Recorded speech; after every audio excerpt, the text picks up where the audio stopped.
Before we get going, I'm going to introduce Uvea, and there was just something I wanted to say for the record, and that is that we are going to be speaking with Uvea about some of her experiences at an out-of-state facility where she was sent by the Oregon Department of Human Services. We don't intend this discussion to be comprehensive or a complete account of all that she experienced, and I won't be asking her for all of the details of any particular event.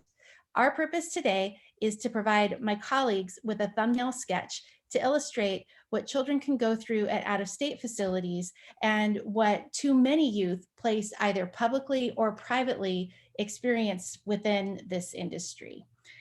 So Uvea, welcome. Would you be willing to introduce yourself? Okay. So I'm Uvea. I'm 11 years old. I am almost 12.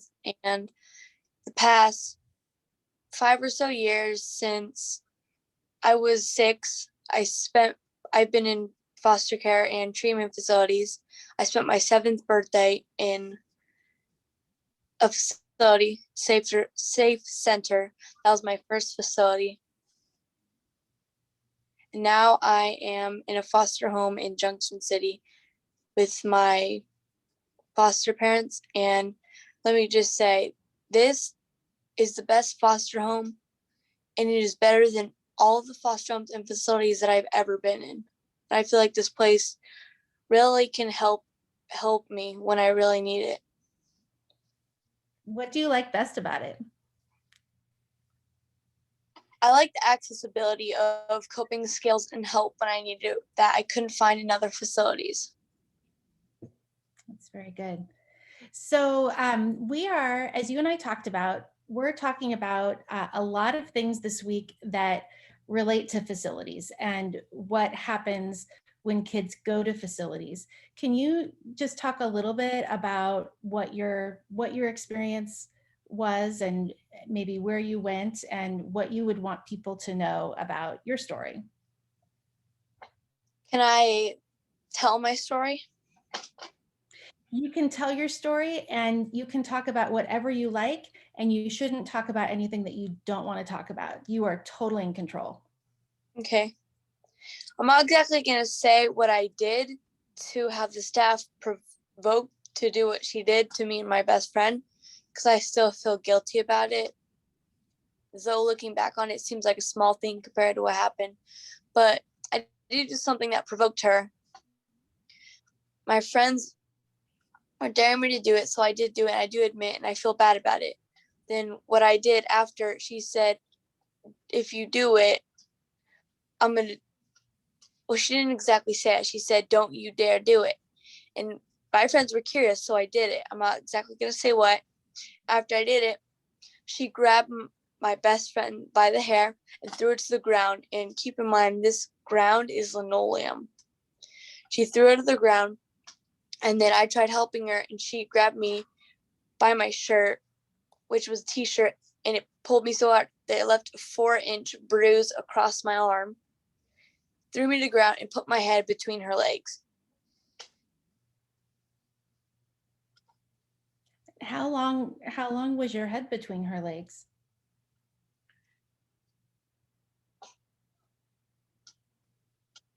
About a minute,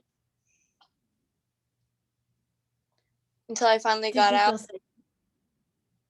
Did I feel what? Did you feel safe while that was happening?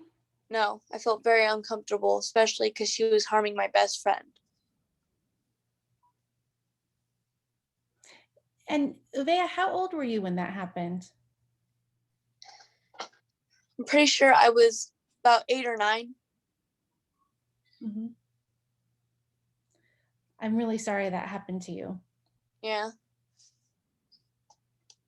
I've wanted to find my friend and find out where she is and if she's okay, but we've been trying to find her, but we can't find her still.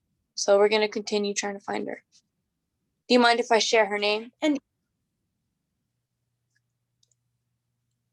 maybe just her first name. Okay, her name is Ella. Okay, that's a beautiful name. Yeah. Where did you and Ella meet at? We met Where were you at? we met at my facility, Acadia, Montana, in Montana. Okay. And what you talked about, was that the only time that somebody ever put hands on you like that, or that you saw that happen to another kid in a facility?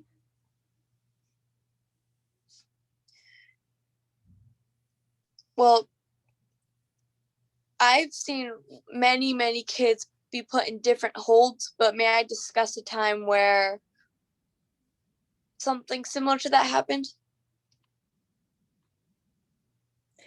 Absolutely. Absolutely.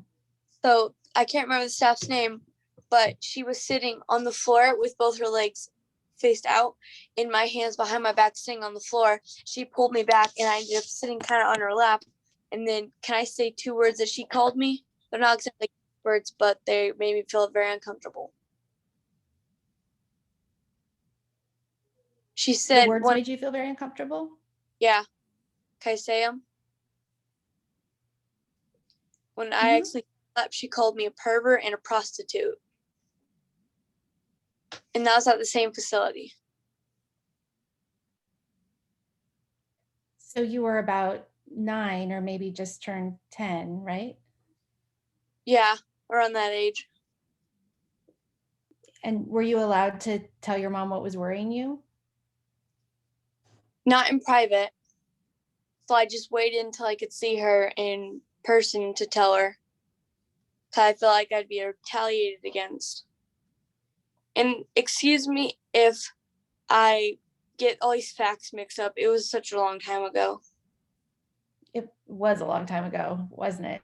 Trying to I'm give what I remember. So what do you think would be, if people wanted to do a better job to support kids?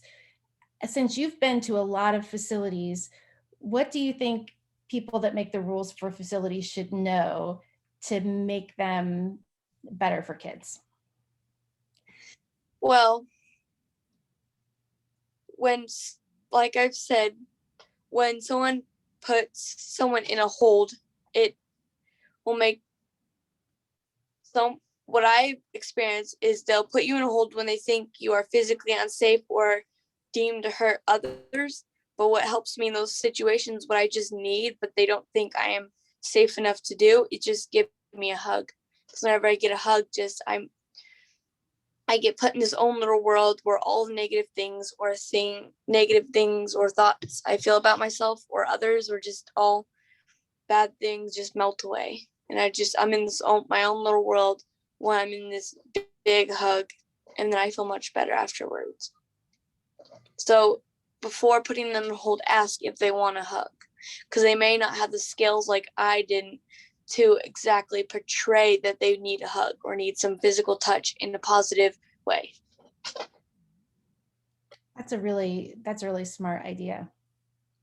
Are there are there other things that you think people should know or learn about holds or food or anything else? Well, in holds, what have been really painful to me, I I don't think people should put people's their chest or back against solid objects like walls or the floor. And I don't think they should pull their arms around them this way or have it behind their back. How come?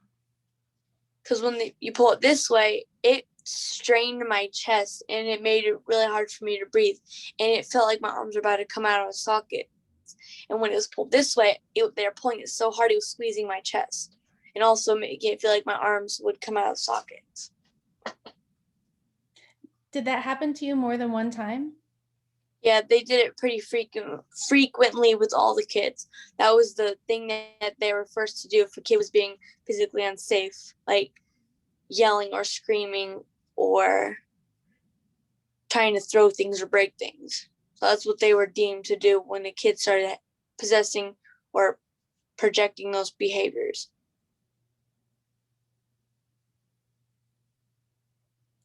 I'm really sorry that happened to you.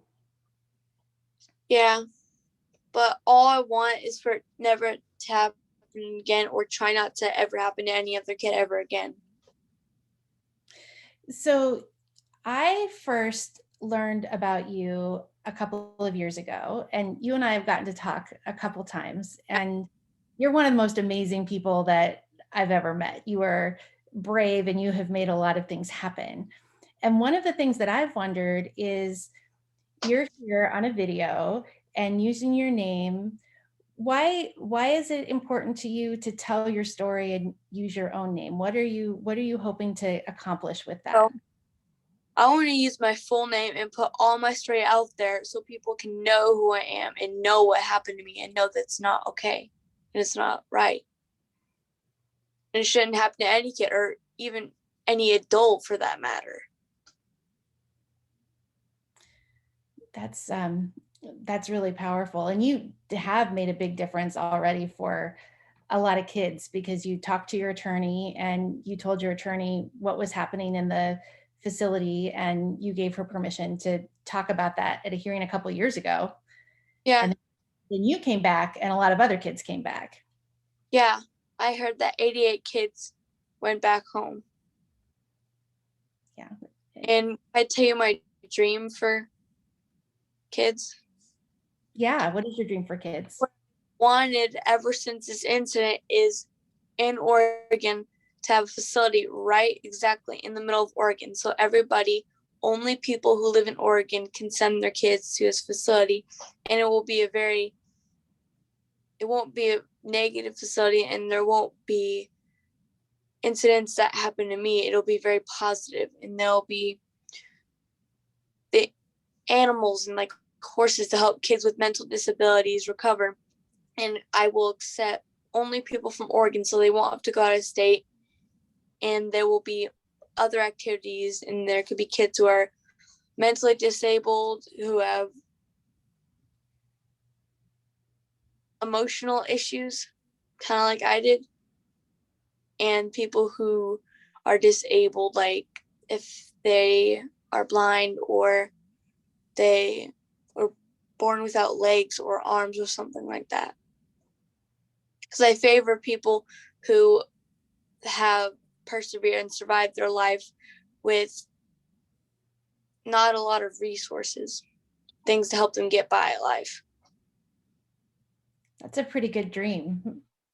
Maybe, do you think that's the kind of work you might do when you're an adult? Yeah, that's what I really want to do. And that's why I was talking about Annette with it earlier. And I was wondering if some type of charity thing to raise money to help start building up to make that facility.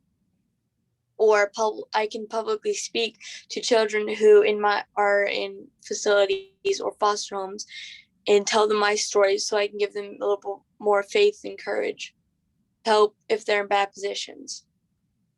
And what would you say if you could talk to a girl that was in the situation you were in on, on what your worst day was, what would you say to her? I would say that whatever happened to you, it shouldn't have happened. And I'm sorry it happened to you, but you don't have to live in the past. I still struggle with it, but living on if you made mistakes that led up to that moment, don't focus on living in the past or living in your mistakes and don't let them determine what you're going to do or determine your every moment. Just, I know you should do it before you preach it, but I'm just trying to say what I'm trying to work up to. Um, is there anything else that, I mean, you've got a whole bunch of lawmakers watching, and I think some other people will watch this hearing. Is there anything else that you're able to know or anything else that you'd like to say?